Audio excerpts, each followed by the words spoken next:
Hello students, good morning.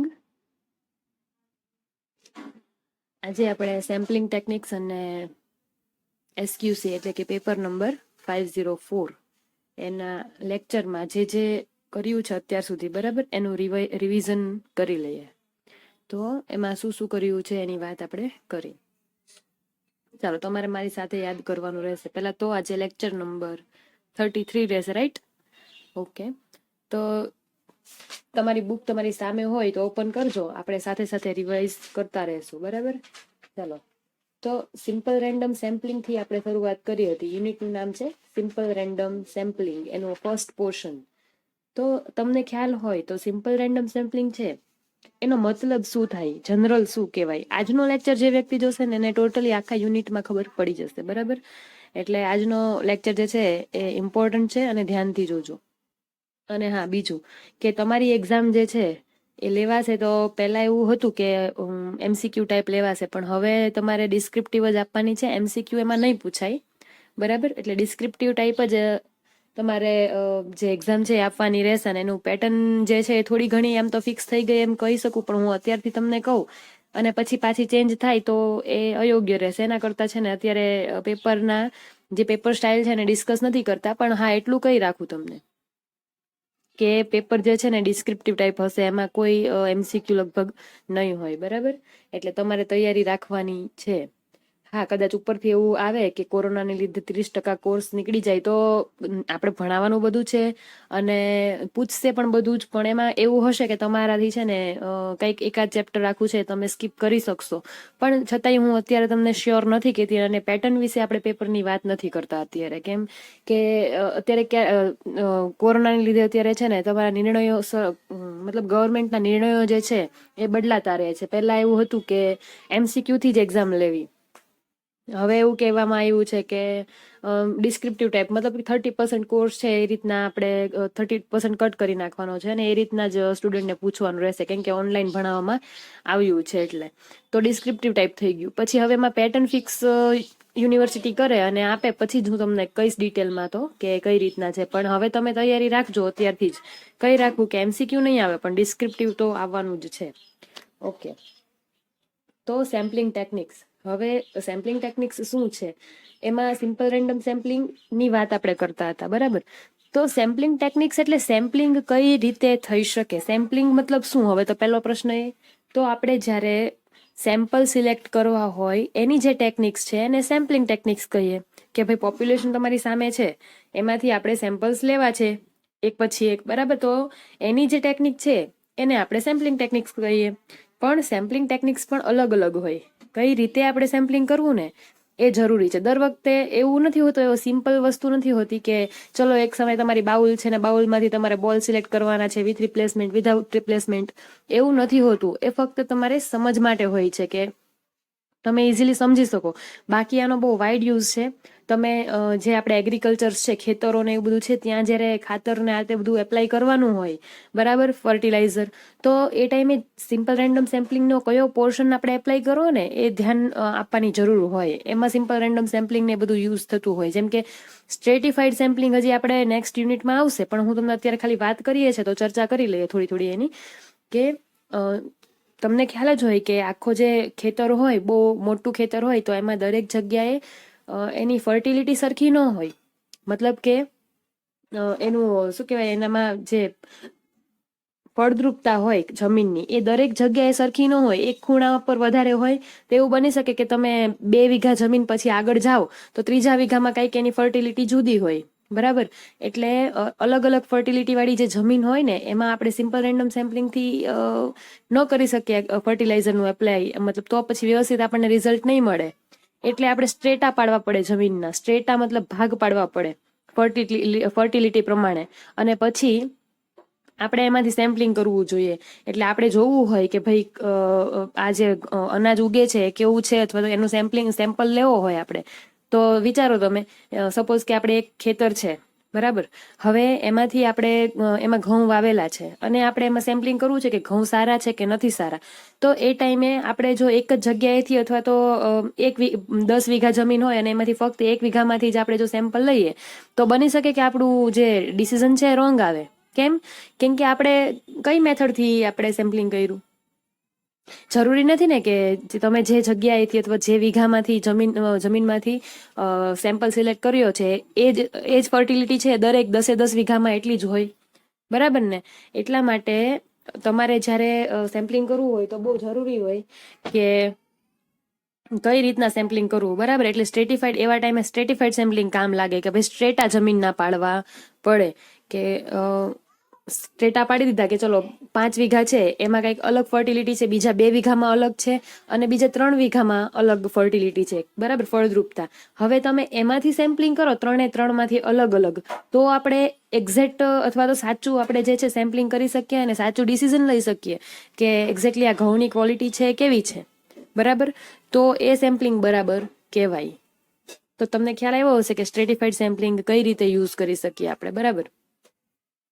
એટલે તમે જે સમજો છો કે સિમ્પલ રેન્ડમ સેમ્પલિંગ ને સેમ્પલિંગ કરીએ એટલે ફક્ત ચલો બાઉલ હોય ને એમાંથી 2 બોલ સિલેક્ટ કરવા છે વિથ રિપ્લેસમેન્ટ, વિધાઉટ રિપ્લેસમેન્ટ, એવું નથી હોતું.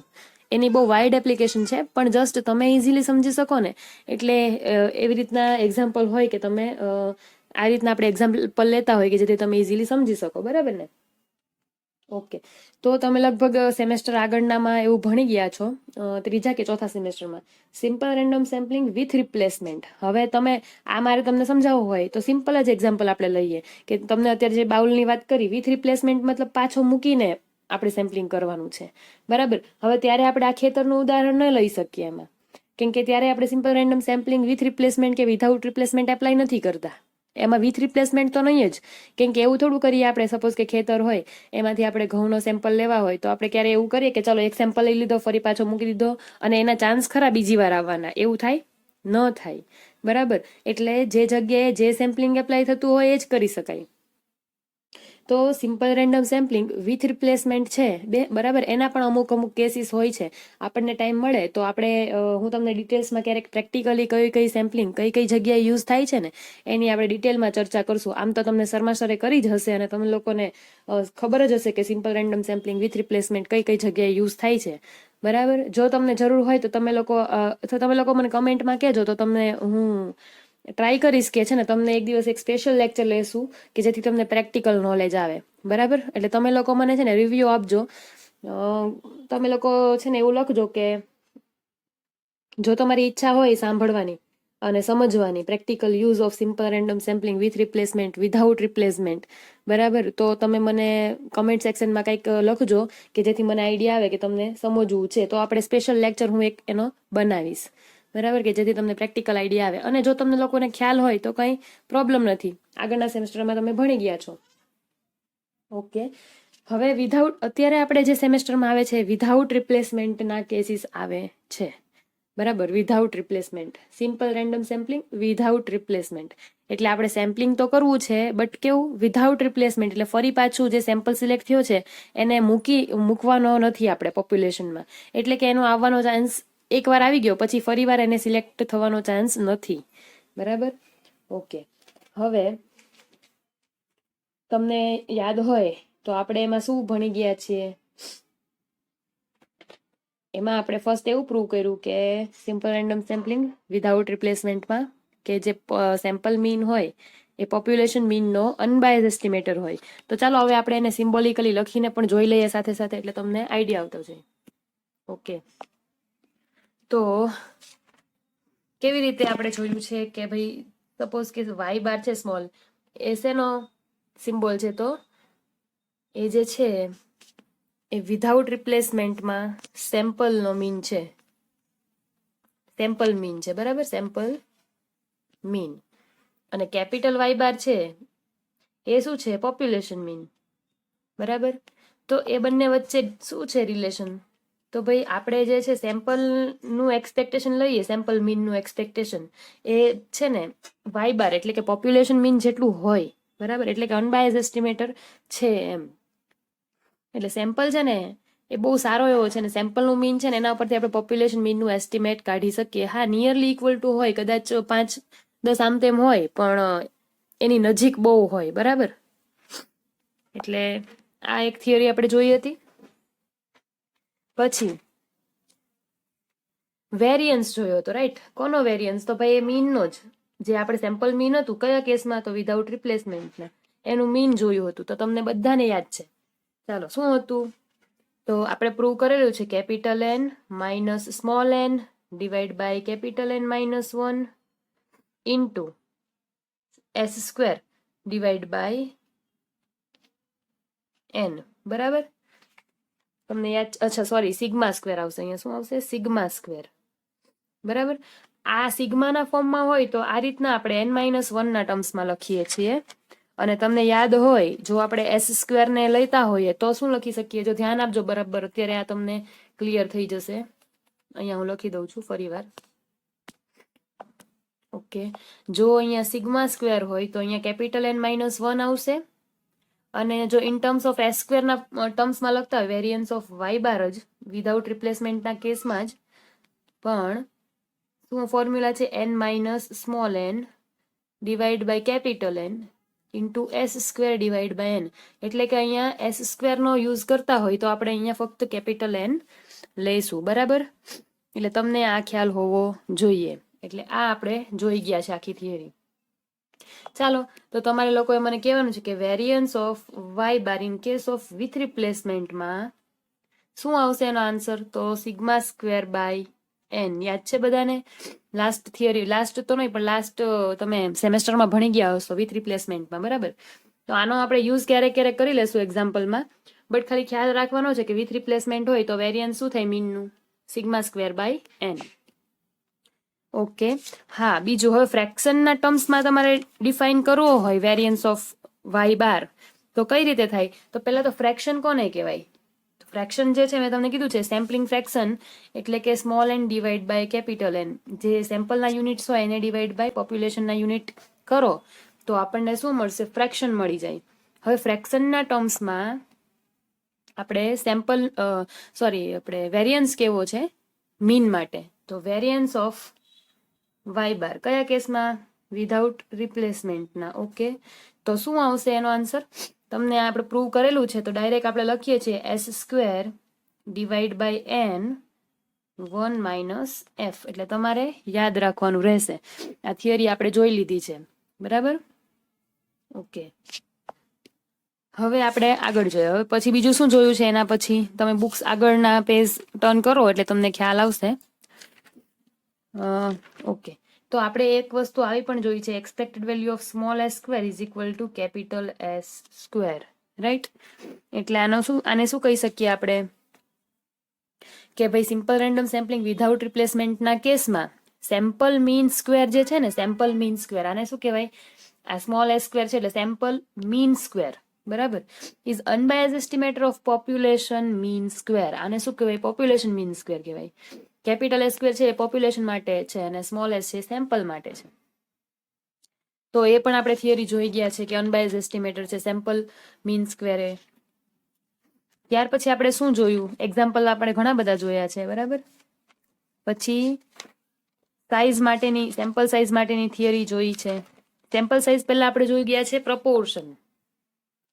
ઓકે, ચાલો, તો વિધાઉટ રિપ્લેસમેન્ટમાં આટલું જોયું. હવે આપણે સેમ્પલિંગ પ્રપોર્શન રીતે હોય, મતલબ કંઈક અલગ આપણને કેરેક્ટરિસ્ટિક આપેલી હોય, કંઈક નવો જ એટ્રીબ્યુટ હોય પોપ્યુલેશનમાં, તો આપણે સેમ્પલિંગ છે એ પ્રપોર્શનલ કરવું પડે. બરાબર ને? તો પ્રપોર્શનલ સેમ્પલિંગ હોય તો એના માટે પણ સેમ થિયરી બધી હતી જ. તો એના માટે એક વસ્તુ તમને યાદ કર. પહેલા તો ચલો, પ્રપોર્શનલ સેમ્પલિંગ એટલે શું? તો મેં તમને સમજાવ્યું છે ડિટેલમાં લેક્ચરમાં, પણ અત્યારે રિવાઇઝ કરીએ છીએ તો જોઈ લઈએ સાથે.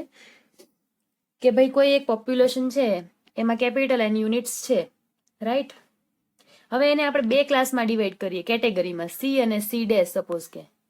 બરાબર? જો હવે C માં કોણ આવશે? તો જે યુનિટ છે આપણે સપોઝ કે એવું મેં તમને કયું ઉદાહરણ આપેલું હતું? કેન્ટીન વાળું કદાચ આપેલું હતું. બરાબર? પિઝા લવર્સ ને વિધાઉટ પીઝા, મતલબ પિઝા સિવાયના કોઈને જે કંઈ ભાવતું હોય. બરાબર? તો એ પણ આપણે ઉદાહરણ લઈ શકીએ અત્યારે કે આપણે કેન્ટીનમાં જઈએ અને સ્ટુડન્ટ એન્ટર થાય અને એ સ્ટુડન્ટને પિઝા ભાવતો હોય તો એ કઈ કેટેગરીમાં આવશે? C માં. અને ન ભાવતો હોય તો C ડેશમાં આવે. બરાબર? એટલે સ્પેસિફાઈડ કેરેક્ટરિસ્ટિક હોય તો એ એક C માં આપણે ડિનોટ કરીએ અને એક છે C ડેશમાં. એવી રીતના ટોટલ પોપ્યુલેશન n બનતું હોય કે જેમાં C વાળા પણ યુનિટ્સ હોય ને C ડેશ કેટેગરી ધરાવતા પણ યુનિટ્સ હશે. બરાબર ને? તો એટલે પ્રોપોર્શન આપણે કઈ રીતના ફાઇન્ડ કરી શકીએ કે ભાઈ પોપ્યુલેશનમાં આપણને એવું કહેવામાં આવે કે પિઝા લવર્સ કેટલા છે અથવા એનું પ્રોપોર્શન કેટલું છે, તો આપણે પ્રોપોર્શન ફાઇન્ડ કરીને કહેવું પડે. તો પી ઇઝ ઇક્વલ ટુ શું થશે, સ્પેશિયલ કેરેક્ટરિસ્ટિક્સને આપણે શું કહીએ છીએ, એ કહીએ છીએ ને, બરાબર, એ ડિવાઈડ બાય કેપિટલ એન. આ આપણે થિયરીમાં જોઈ ગયા છીએ. એ મતલબ ટોટલ યુનિટ્સ કે કયા યુનિટ્સ, તો ભાઈ સી કેટેગરીને બિલોંગ કરતા હોય એવા ટોટલ યુનિટ્સને આપણે કહીએ છીએ એ, બરાબર, એ બાય એન એટલે પ્રોપોર્શન મળી જાય. તો પ્રોપોર્શન માટેની થિયરી છે એમાં એવું પ્રૂવ આપણે કરેલું છે કે population mean is equal to શું થાય, બોલો, વિચાર કરો શું થાય. તમારી બુક સામે ઓપન હોય તો તમને ખ્યાલ જ હશે કે Y bar is equal to થશે પી પ્રોપોર્શન, બરાબર. Population mean is equal to population proportion, બરાબર. એનો મતલબ એવો થયો કે આપણે જેટલી પ્રોપોર્શનની થિયરી પ્રૂવ કરવી છે, બરાબર, તો એ સેમ મીન માટે થશે પોપ્યુલેશનના, બરાબર ને. તો એના માટે જે એસ સ્ક્વેર છે એ કયા ટર્મ્સમાં આપણે લઈએ છીએ, પી પ્રોપોર્શન છે એટલે પી ક્યુ ના ટર્મ્સમાં લેવું પડે ને, પી હોવો જોઈએ. તો એ શું આવે યાદ કરો, N P Q divide by N -1. S ની ફોર્મ્યુલા આ ટર્મ્સમાં આવશે, પી અને ક્યુ પ્રોપોર્શન હોય ત્યારે. સ્મોલ હોય તો અહીંયા સ્મોલ નોટેશન્સ યુઝ કરી લેવાના કેપિટલની જગ્યાએ, બરાબર. પછી expected value of S square is equal to આપણે શું પ્રૂવ કરેલું છે, sorry, expected value of P, expected value of P is equal to capital P. એટલે કે સેમ્પલ પ્રોપોર્શન છે ને એ અનબાયઝ એસ્ટિમેટર છે પોપ્યુલેશન પ્રોપોર્શનનો. એટલે સેમ એઝ આપણે જે વાય માટે પ્રૂવ કરતા હતા ને, વાય બાર માટે, કે ભાઈ સેમ્પલ મીન છે અનબાયઝ એસ્ટિમેટર ઓફ પોપ્યુલેશન મીન, તો સેમ એઝ આ થિયરી પણ આપણે પ્રૂવ કરેલી છે કે સેમ્પલ પ્રોપોર્શન છે અનબાયઝ એસ્ટિમેટર ઓફ પોપ્યુલેશન પ્રોપોર્શન થશે, બરાબર. તો એ થિયરી પણ તમારે જોવાની, તમને યાદ આવી જશે. તો હવે પેજ ટર્ન કરો એટલે તમારી સામે આવશે વેરિયન્સ ઓફ પી, એટલે કે પ્રોપોર્શનનું વેરિયન્સ શું થાય, તો પી ઇઝ ઇક્વલ ટુ શું છે આપણી પાસે, વાય બાર, બરાબર.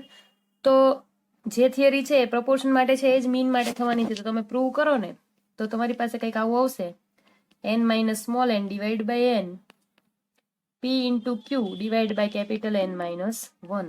આ વેરિયન્સ ઓફ પી છે ને યાદ રાખજો, કેમ કે એક્ઝામ્પલ પૂછાય ને તો એમાં ફોર્મ્યુલા સીધા તમને યાદ હોય તો જ તમે આન્સર લાવી શકો. એટલે variance of P is equal to capital n minus small n divide by small n P into Q divide by n -1. એમાં ક્યુ શું છે, તો 1 માઇનસ પ્રોપોર્શનની વેલ્યુ, એટલે તમને ક્યુ મળી જશે, બરાબર. ઓકે. પછી આના પરથી એક નાની એવી કોરોલરી જોઈ હતી આપણે કે ભાઈ સેમ્પલ પ્રોપોર્શન છે એના પરથી આપણે ટોટલ યુનિટ્સ એસ્ટિમેટ કરતા હતા, પોપ્યુલેશનના યુનિટ છે એસ્ટિમેટ. તો એક્ઝામ્પલ માટે બહુ જ આઈએમપી છે આ, તો તમને કહી દઉં કઈ રીતે આપણે એસ્ટિમેટ શું કરતા હતા, total numbers of unit of population, બરાબર ને. તો તમને ખ્યાલ હોય તો y ઇઝ ઇક્વલ ટુ શું થતું હતું, સમેશન yi, એટલે કે પોપ્યુલેશન યુનિટ ટોટલ છે એના ઇઝ ઇક્વલ ટુ એ થતું હતું, ખબર છે, એ આપણે થિયરી જોઈ ગયા છે, બરાબર. આના ઇઝ ઇક્વલ ટુ એ થાય. તો A is equal to NP કઈ રીતે, તો capital N is equal to શું થાય, A divide by, sorry, P is equal to શું થશે, proportion A divide by N, બરાબર ને. તો આના પરથી આપણે શું કહી શકીએ, A is equal to N into P. હવે જેને આ ટર્મ ન સમજાણી હોય એકવાર પેપર આપણે જે થિયરી કરાવેલી છે તે નોટબુક્સ ઓપન કરીને જોજો, એ ટાઈમે આમાં આપણે લગભગ સમજાવેલું છે બધું. એટલે અત્યારે આપણે આગળ જઈએ છીએ તો A is equal to N into P થશે. ઓકે. તો આપણે કોરોલરની નાની એવી જોઈએ છે તો કે વાય ઇઝ ઇક્વલ ટુ આપણે શું લખી શકીએ, summation of Y is equal to A અને A is equal to NP થશે. તો હવે આપણે સમેશન વાય એટલે કે total number of units estimate કરવા હોય, બરાબર, તો એનો વેરિયન્સ ફાઇન્ડ કરવો હોય તો કઈ રીતે થઈ શકીએ, તો વેરિયન્સ ઓફ એ, કેમ વેરિયન્સ ઓફ એ મતલબ ટોટલ યુનિટ્સ થશે, બરાબર. તો variance of A is equal to શું થશે, એની જગ્યાએ એનપી મૂકી દઈએ, value any, A is equal to NP. હવે એન જે છે વેરિયન્સમાંથી કોઈ પણ ટર્મ બહાર આવે તો એનો સ્ક્વેર થઈ જાય એન સ્ક્વેર. તો વેરિયન્સ કોને લાગશે, પ્રોપોર્શનને, વેરિયન્સ ઓફ પી, બરાબર. એટલે કે એન સ્ક્વેર ઇન્ટુ, હવે વેરિયન્સ ઓફ પી જે છે એ તમે થિયરી હમણાં જ જોઈ કે એમાં શું આવે છે, capital N minus small N divide by small n, PQ divide by capital N minus 1. એટલે વધારાનો n² મલ્ટીપ્લાય કરી નાખો વેરિયન્સ ઓફ P ને, તો આપણને કોનો એસ્ટિમેટ મળી જાય? પોપ્યુલેશન ટોટલનો વેરિયન્સ મળી જાય. બરાબર, એટલે પોપ્યુલેશન ટોટલનો જો વેરિયન્સ ફાઇન્ડ કરવાનો કે તો n² થઈ જશે એના મલ્ટીપ્લાયમાં. પ્રપોર્શન હોય ને વેરિયન્સનું, સોરી પ્રપોર્શનનું વેરિયન્સ હોય એને n² મલ્ટીપ્લાય કરો તો શું મળી જાય આપણને? ટોટલ યુનિટ્સનું વેરિયન્સ મળશે. બરાબર, અને સ્ટાન્ડર્ડ એરર કે તો આનું રૂટ લઈ લેવાનું. ઓકે, પછી આપણે એના બેઝના એક્ઝામ્પલ જોયા છે ને, એક્ઝામ્પલ ખાસ તમે કરજો, એક્ઝામની દ્રષ્ટિએ બહુ જ ઇમ્પોર્ટન્ટ છે. બરાબર, હા. હવે જો એના પછીની થિયરી આપણે ડિટર્મિનેશન ઓફ સેમ્પલ સાઇઝ જોઈ છે, right? Determination of sample size મતલબ કે સેમ્પલ સાઇઝ n ને ડિટરમાઇન કરવાની છે. તો કયા કેસમાં? તો આપણે બે કેસ અલગ અલગ જોયા છે કે ભાઈ પોપ્યુલેશન મીન એસ્ટિમેટ કરવો હોય ત્યારે, પોપ્યુલેશન મીન એટલે કે મ્યુ એસ્ટિમેટ કરવો હોય ત્યારે n કેટલો રાખવો જોઈએ. તો એના માટે આપણને બે વસ્તુ આપેલી હોય, માર્જિન ઓફ એરર E અને બીજું શું આપેલું હોય? Confidence coefficient. એટલે કે કોન્ફિડન્સ કોફિશિયન્ટને આપણે જનરલી 1 - આલ્ફા વડે ડિનોટ કરીએ છીએ. એને શું કહેવાય? Confidence coefficient. એટલે આટલી વસ્તુના બેઝ પર આપણે આખી થિયરી જોઈ અને એમાં n શું પ્રૂવ કરેલો છે આપણે? તો તમે પેજ ટર્ન કરો તો તમને ખ્યાલ આવશે. લખીએ, જો હું અહીંયા લખી દઉં છું, n ઇઝ ઇક્વલ ટુ, આ પણ તમારે યાદ રાખવાનું રહેશે, capital N into s² z² alpha by 2 divide by n is² plus s² z² alpha by 2. બરાબર, કેમ કે જો દાખલા પૂછાય તમને એક્ઝામ્પલ્સ, તો તમારે ડાયરેક્ટ n ની વેલ્યુ પર n હોય અને તમને ફોર્મ્યુલા યાદ હોય તો વેલ્યુ પુટઅપ કરવાની રહેશે આમાં. બરાબર, એટલે એક્ઝામ્પલ માટે પણ આ ફોર્મ્યુલા તમારે બધા યાદ રાખવાના રહેશે. તો આ ફોર્મ્યુલા ક્યારે યુઝ કરવાનું? કે જ્યારે તમને સેમ્પલ સાઇઝ ડિટરમાઇન કરવાની કીધી હોય, ક્યારે? તો પોપ્યુલેશન મીન એસ્ટિમેટ કરવો હોય એના માટે. ત્યારે તમને શું આપેલું હોવું જોઈએ? માર્જિન ઓફ એરર અને કોન્ફિડન્સ કોફિશિયન્ટ એટલે કે 1 - આલ્ફા, રાઈટ? તો તમારું n આ થશે. બીજી કઈ થિયરી આપણે જોઈએ આગળ?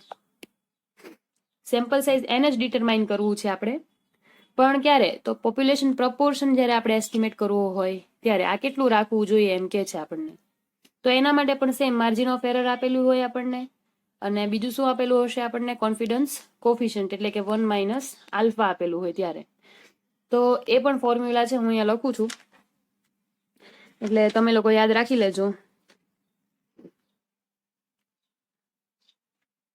એક જ મિનિટ. ઓકે, તો એના માટે જે n છે એ શું આવેલો હતો આપણી પાસે? પ્રપોર્શન હોય, in case of proportion estimate કરવો હોય તો npq, પ્રપોર્શન એટલે p હોય, એટલે p વાળી ટર્મ આવશે, npq z² alpha by 2 divide by is² n-1 plus pq into z² alpha by 2. બરાબર, આ ક્યારે? તો ભાઈ પ્રપોર્શન માટે in case of without replacement. બરાબર, એટલે વિધાઉટ રિપ્લેસમેન્ટના બે થિયરી જોઈ, અને લાસ્ટ લેક્ચરમાં જે આપણે થિયરી જોઈ હતી, બરાબર, એ તો તમને બધાને યાદ જ હશે. એમાં 3 વસ્તુ હતી, માર્જિન ઓફ એરર આપેલી હતી, કોન્ફિડન્સ કોફિશિયન્ટ આપેલો હતો, અને કોફિશિયન્ટ ઓફ વેરિએશન પણ સાથે આપેલો હતો, એટલે કે CV. બરાબર ને, sigma by x bar into 100. યાદ આવ્યું? બરાબર, તો ત્યારે આપણે પણ n ફાઇન્ડ કરી લીધો છે. તો આજના જેટલા ફોર્મ્યુલા છે ને એ એક બુકમાં પાછળના પેજ પર લખી લેજો અને યાદ રાખજો, એક્ઝામ ટાઈમે તમને કામ આવશે. બરાબર, ઓકે, ચાલો હવે નેક્સ્ટ લેક્ચરમાં આપણે મળશું.